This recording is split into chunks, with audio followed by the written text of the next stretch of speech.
Confusion. Rand, of course, has served Rotary, and he served the community, and he served the university. And now he's going to serve our meeting by talking about retail patterns in South Dakota. So welcome, Rand Wergin.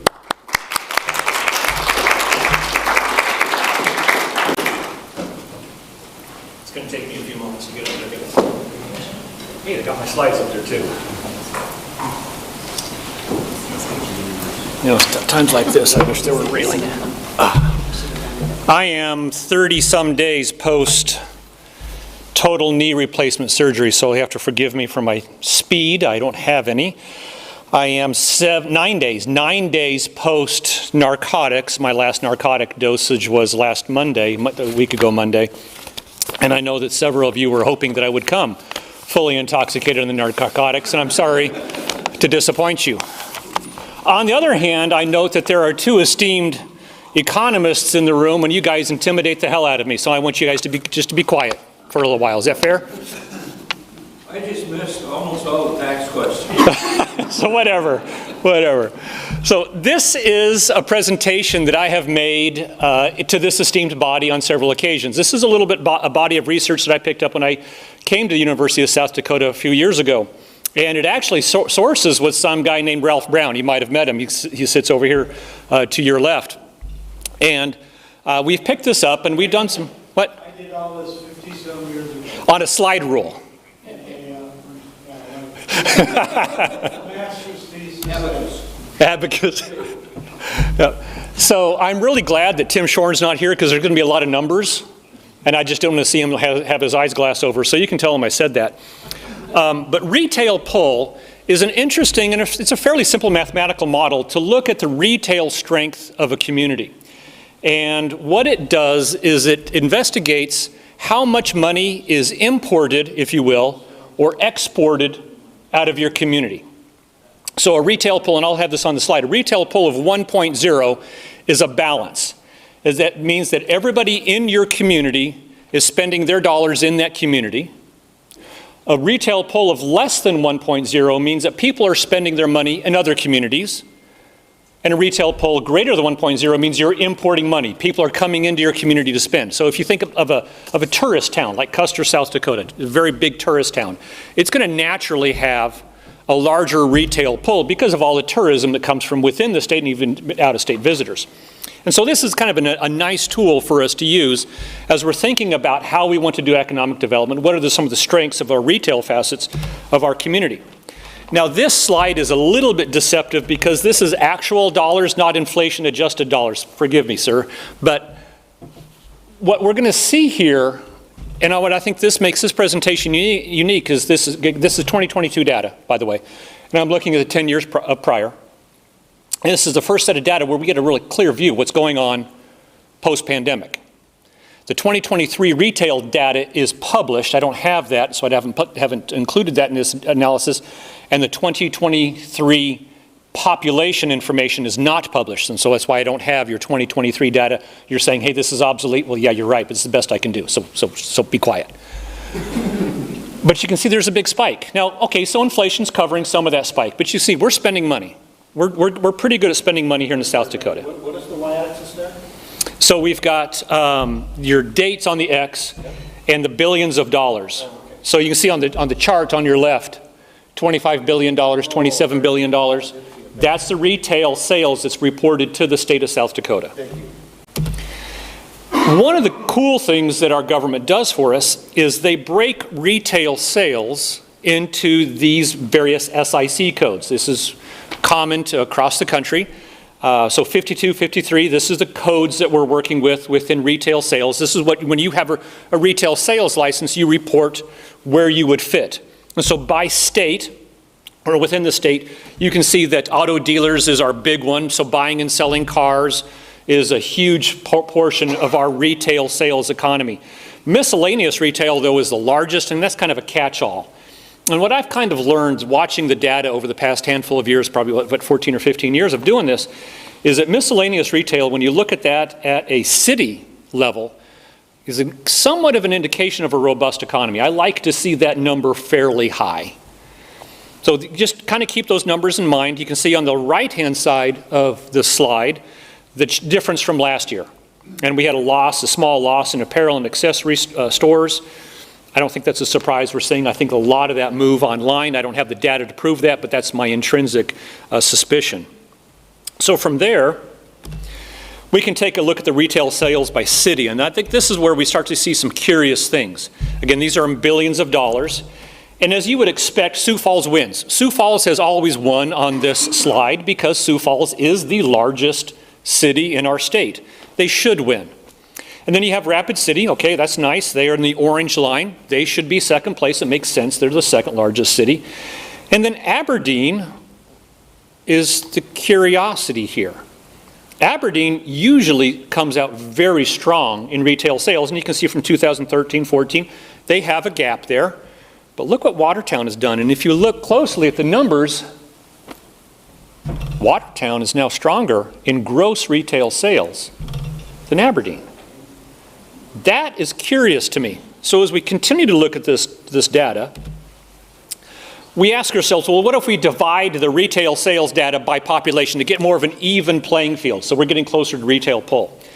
And so this is per capita. So taking the population data and dividing that, you see that on the left-hand side of the slide, Aberdeen back in 2013 was the winner in the state. And Aberdeen traditionally in our state has been what we call a retail island. They suck a lot of retail dollars from their surrounding communities, even as far away as Pierre is some of the evidence that I get to see. But look where they are now. They have declined a lot, and a lot of changes since 2020. Well, this isn't quite accurate data because, as Dr. Brown has taught us, we ought to take a look at the gross income or average per capita income. How rich is your community? Richer towns are going to spend more than less expensive towns. Ignore the red, or don't be alarmed, I should say, by the red column. That's estimated data. That data is from 2020 census data. If you might remember the controversies in the 2020 census, they never published. The U.S. Census has not published estimated income data for our state from 2020. So this is my best guess. So those are guessing numbers. I think they're fairly close. I did highlight in yellow that Brandon is our richest county in the state. They have surpassed North Sioux City as far as Elk Point in that area as the highest in per capita income. And we sit at a very moderate $24,000 per year per capita income. So if you take those numbers, and I can be stopped for questions at any time if you guys are curious. So there's the math, and this is the part I knew I would see Tim Shorn fall asleep, and I'm so sad that he's not here. You will share that with Tim, will you not? Absolutely. Good, I appreciate that. Him now. Would you do that for me? Yes, just to make his skin crawl. So here's our math, because I know you guys are excited about math. If we can't talk about taxes and be excited, we can't talk about math about being excited. So what it comes up to is what I've told you. Here's your 1.0 more than or less than figure that I mentioned at the beginning of the presentation. So let's talk about what's happening here. Look at Sioux Falls for 2022, 0.86. To me, that's low. That is traditionally low. Rapid City, 1.21. That's a safe number. I believe that number. I think that's kind of good. Watertown, where did you come from? And in Aberdeen is less than 1.0, and that is not expected. The pandemic has changed the state's retail economy. So as we dig deeper into this, here's some of the trends that you can see. And I think this is really what my contribution is to this research, is to look at the annual data as a set and see the trends. And you can see this big decline in Aberdeen. And I don't have the date. I don't know if the shopping center, Ralph, is the big shopping mall in Aberdeen is still open. It was pretty hollow the last time I was up there, but that was 5 or 6 years ago. I haven't been there since. So anybody that knows that date, you can help me with that. But you can see the trend declining for Aberdeen. I think that the city leadership in Aberdeen should be concerned about their situation. They are losing retail dollars. They are no longer a retail island. You see Rapid City's pretty steady, and it's good for them. And I think that their economy, part tourism, part manufacturing, and of course part airbase. And the airbase, I think, will continue to contribute a lot as they get the new bomber wing up and going. Watertown always had a fairly nice retail pull, and now they beat Aberdeen. Watertown is now the third most important, in my estimation, the third most important retail economy within our state. And I did not expect to see that happening. So let's just take a look at ours. I have 3 slides on a number of communities, and I have 30 slides, and I hope I don't have time to talk about all of them. So you guys can pepper me with questions as we go along. But here is our basic facts. 2022 population of 11,915, our per capita income of 24,535, and then we have our various SIC code for sales, and you can see the retail pull by SIC there in that middle column. So 0.23 for building materials and garden supplies, not a surprise. Where's our closest Menards? We don't sell building materials. It's not a strength in our economy. But if you look at what is the strength in our economy, general merchandise stores. Who's that?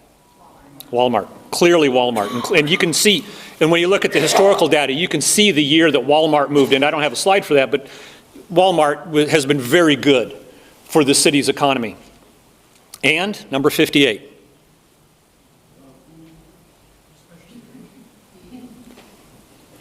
We can divide the two, but yes, especially the drinking. That is a strength for our economy, and it'll be interesting to see what that looks like over a 10-year period. So eating and drinking places in 2013 was a 2.06, so 2.0. It's dropped some, and we can all lament the loss of Red Steakhouse.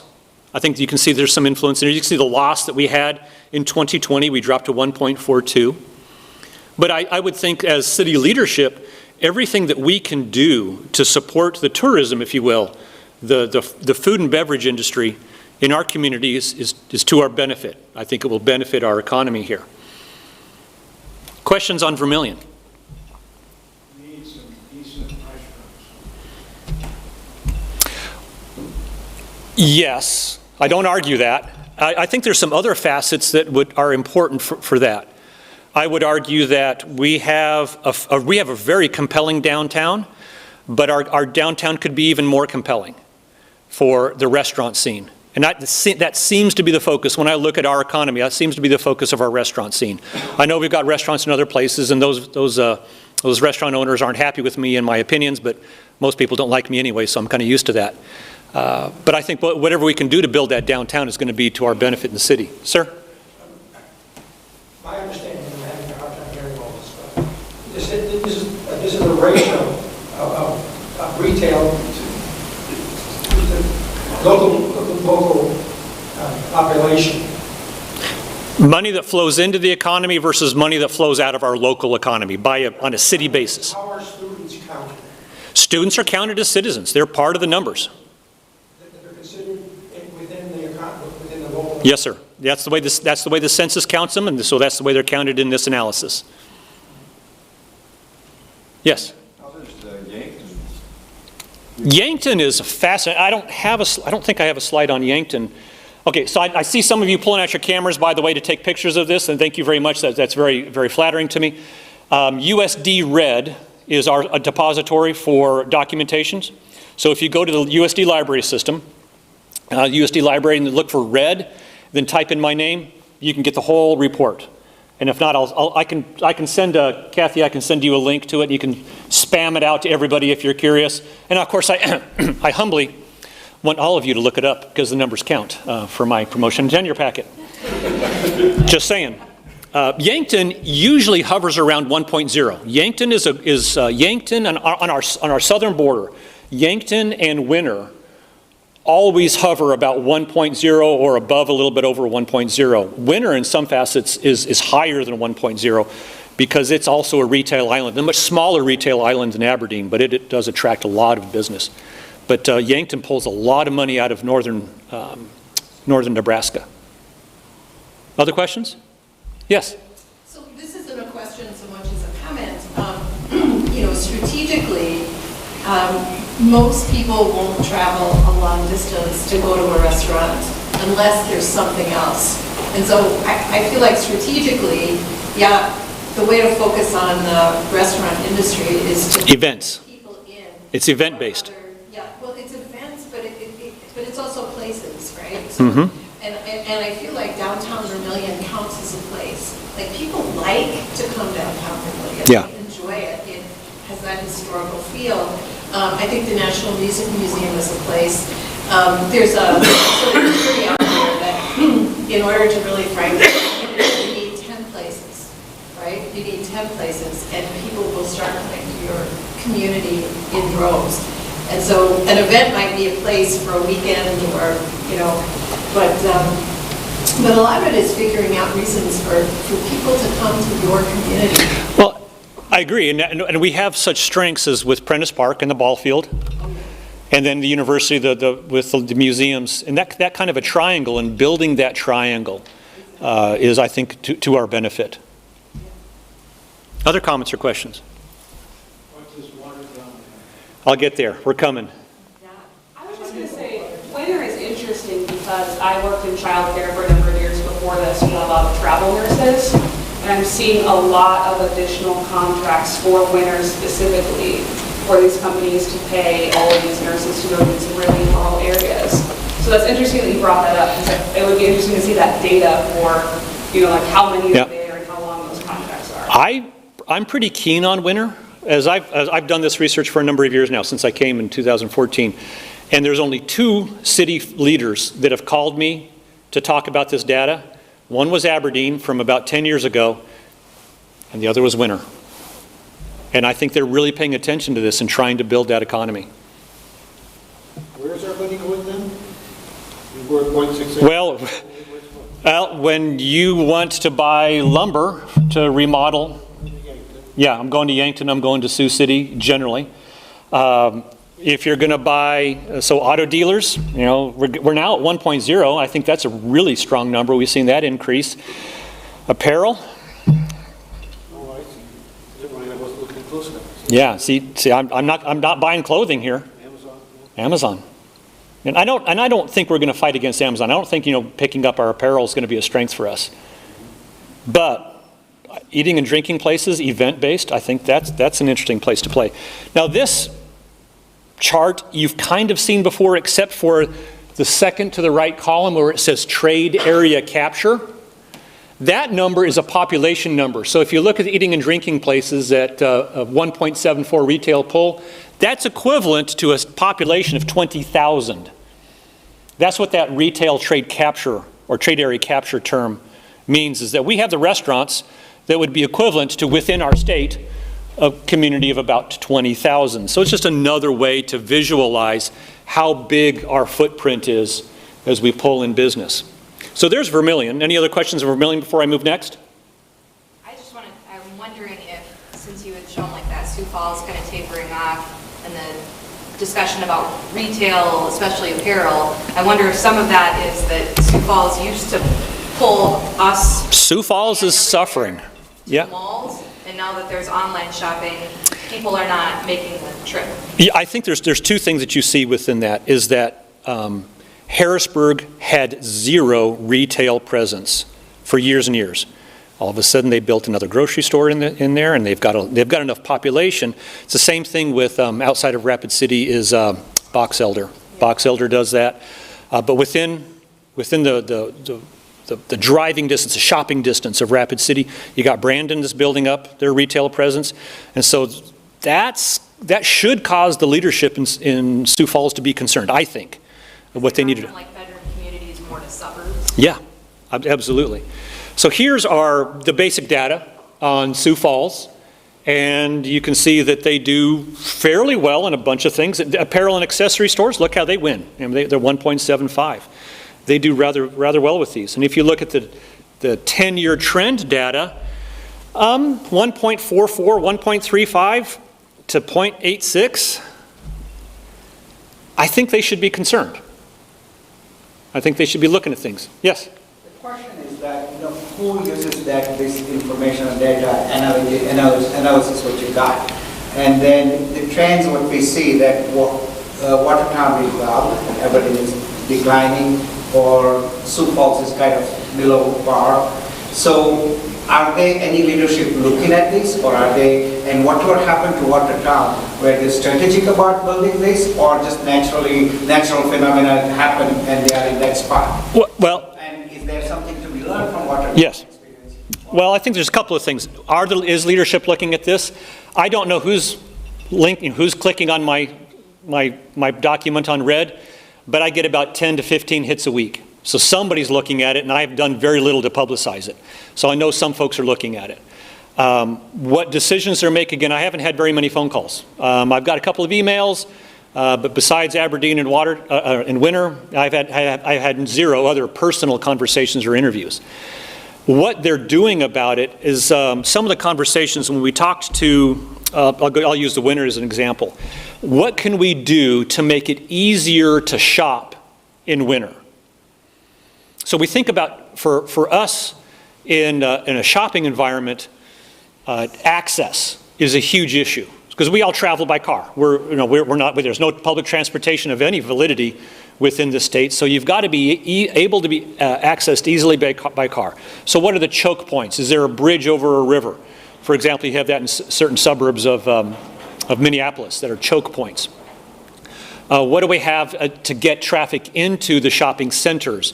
Is parking accessible? Is it an attractive shopping area, whether it's a shopping mall or it's like our downtown, that it's a walking area? So what are we doing to both make it easy to get there and pleasant to be there? Is the basic trends that we see in the data. Is that helpful? Okay. But, I mean, you say that we never reached out to you. Did they do anything after that, or? Did they? We never reached out to you. Winter reached out to me, yeah. So did they do anything after that? They are doing things. They are doing things. And one of the things that is part of the conversation with Winter is really the theme that they wanted to work with is to try and bring their graduates home. You know, they graduate, how many high school graduates they have, and they wanted to create a place to bring more of those graduates home to work. Ralph? As I mentioned, 57 years ago, when I was an undergraduate student, I did a survey for Aberdeen. This is what attracted people to shop in Aberdeen, what their complaints were. And the number one complaints were parking. So, We're guilty of that here. yeah. I would love to see a pedestrian downtown. I think that would be so very compelling. But now where are you going to put the cars so that we can have a pedestrian downtown? I haven't solved that problem, and there are other people much smarter than me. The guy who's disabled driving around looking for a place to park. Yeah. You don't have to walk a block or block and a half. Is Problematic. Yeah, me with my new knee, I'm with you on that, at least for the temporary. when I'm going to pick up, say, a meal at various restaurants, I always think of, is there parking? Mm-hmm. They'll bring it out to the car, but again, looking for nearby parking. Yep. So here's your trade area capture data for Sioux Falls. I don't think there's anything remarkable here. None of these numbers jump out at us. Miscellaneous retail, though, I'll tell you, is rather weak. Again, I told you at the beginning of the presentation, I think that miscellaneous retail is a signal of a much more robust economy.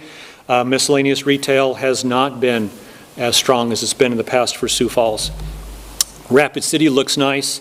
They have declined in their miscellaneous retail, but they have such a strong, the 55 auto dealers, building materials, a lot of strength in those areas. And you can see that some of the restaurants, the eating and drinking places, you know, it's a tourism economy that Rapid City has a fairly strong presence. But then you asked about Watertown. You guys can look at that one if you care to, the retail trade capture area. And now we come to Watertown. And they've got a nice balanced economy, retail economy. They're hitting on all cylinders. They're doing something right in that regard. Miscellaneous retail at 23%, that's about state. I mean, it's getting close to the state average. Their automobile dealers and service stations, 27%, that's a respectable number. And as you look at their trends, they've held fairly consistent over the past 10 years, and they've seen a nice increase in wages. Again, these are raw numbers, these are not inflation-adjusted numbers, but those numbers, from what I looked at earlier, those are their average wages are increasing. They're paying their people well. So Watertown seems to be making some good decisions. And then here's their retail trade capture area. Questions on Watertown?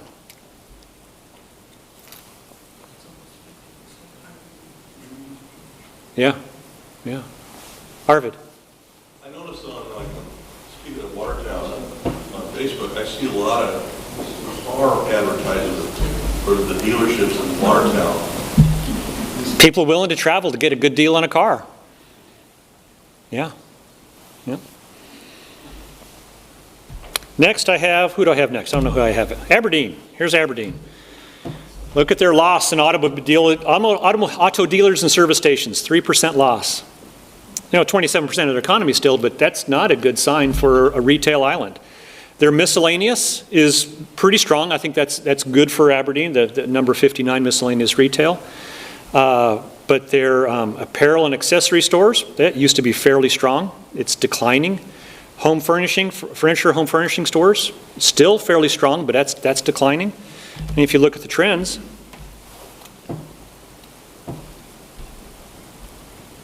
I would have, Aberdeen should ask itself, why are people choosing to shop elsewhere? Dr. Brown. I'm just wondering, because Aberdeen has a huge trade area. To the north is Jamestown, to the west would be Mobridge and Aberdeen, to Yep. the south would be Erin, and to the east would be Watertown.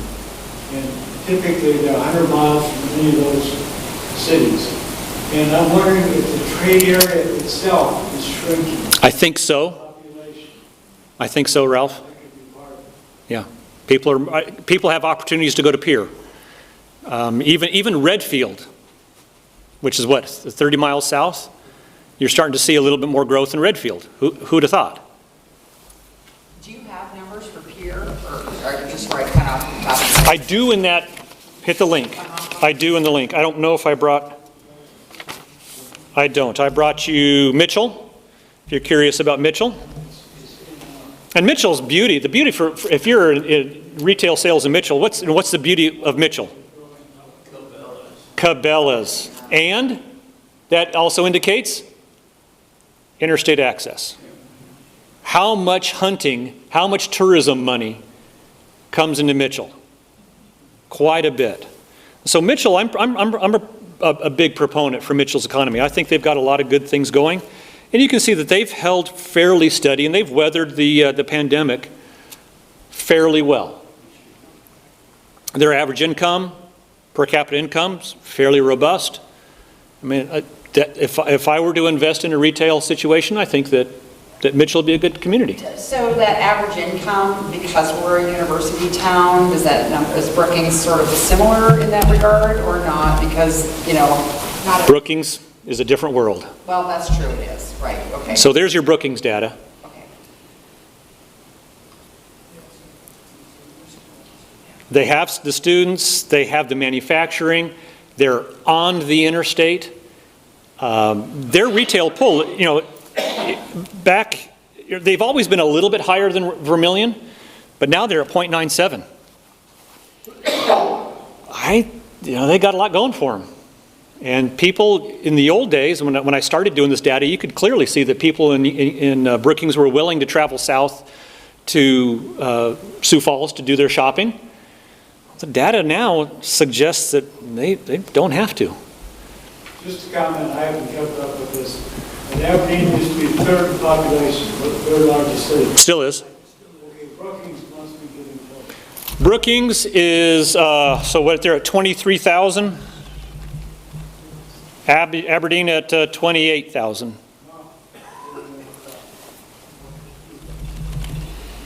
So there's Brookings, and that's all I gave you. So finally, I'm done. Thank you. Other questions before I leave? This was the most riveting and wonderful presentation you've had in weeks. Is this true? You gotta feed my ego, people. I'm suffering from a knee replacement surgery. There's no help. Very interesting. Okay, I got it. I got very interesting. Okay, there you go.